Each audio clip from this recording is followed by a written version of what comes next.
সাবধানে বোকা ছেলে, কোনোদিন মেয়ের পাল্লাতে পড়িও না, তোমাকে জাহান্নামে ঠেলে দিবে। তার ফাঁদে পড়বেন না।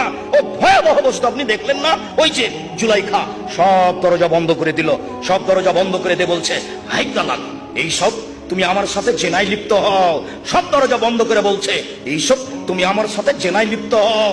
তখন ইউসুফ বলছেন, মাযাল্লাহ, আমি আল্লাহর কাছে আশ্রয় চাচ্ছি, ছি ছি ছি ছি ছি, আমি আল্লাহর কাছে আশ্রয় চাচ্ছি। এই বলে তিনি বের হওয়ার জন্য দৌড় দিলেন। পিছন দিক থেকে জুলাইখা জামা ধরে টানতে লাগলো, ছিঁড়ে হাতে থেকে গেল। তিনি বের হয়ে গেলেন, দরজা খুলে বের হয়েছিলেন তা বোঝা যায় না।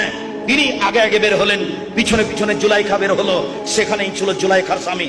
তিনজনে এক জায়গায়, জুলাইখা, ইউসুফ, জুলাইখার স্বামী।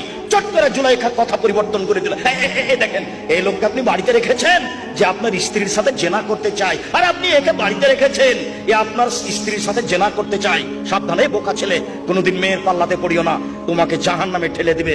এই দেখো, ইউসুফের মতো মানুষকে বেকায়দায় ফেলে দিল। তারপরে বলছে, আর আপনি জুলাইখার স্বামী কি ঘোষণা দিবেন? আমি জুলাইখা বলছি, একে যথাযথ পিটন দিতে হবে, নইলে জেলখানায় বন্দি করতে হবে।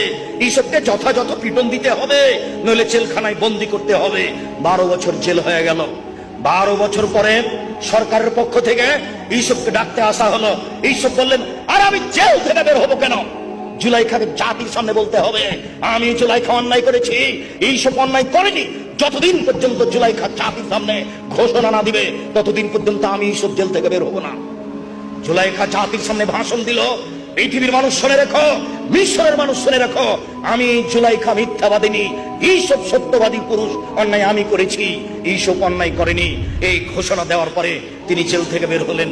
মনে রেখো যুবক, নারীর ফাঁদে পড়িও না, নারী বড় ভয়াবহ বস্তু। ও নারী জাতি, তোমরা এমন জাতি যে বুদ্ধিমানের বুদ্ধিকে নষ্ট করতে পারো। আমি দেখিনি তোমাদের চেয়ে কাউকে যে বুদ্ধিমানের বুদ্ধিকে নষ্ট করতে পারে। তোমরা এমন জাতি, তোমাদের মধ্যে কেউ এমন যে বুদ্ধিমানের বুদ্ধিকে নষ্ট করতে পারে। একবার হাসি দিয়ে কথা বললে সব বুদ্ধি বিবেক শেষ হয়ে যায়। তাই তো রাসূল সাল্লাল্লাহু আলাইহি ওয়াসাল্লাম বলছেন, পৃথিবীর মানুষ হাত্তাকু দুনিয়া ওয়াত্তাকু নিসা, তোমরা মহিলা থেকে বেঁচে থাকো, পৃথিবী থেকে বেঁচে থাকো। পৃথিবীর মানুষ, তোমরা মহিলা থেকে বেঁচে থাকো, পৃথিবী থেকে বেঁচে থাকো। তাই রাসূল সাল্লাল্লাহু আলাইহি ওয়াসাল্লাম বলছেন, মা তারাকতু বাদি ফিতনাতান আযারাল রিজালা মিনান নিসায়ে, আমি ছাড়িনি কোনো বস্তু যেটা পুরুষের জন্য বেশি বিপজ্জনক হতে পারে নারীদের চেয়ে।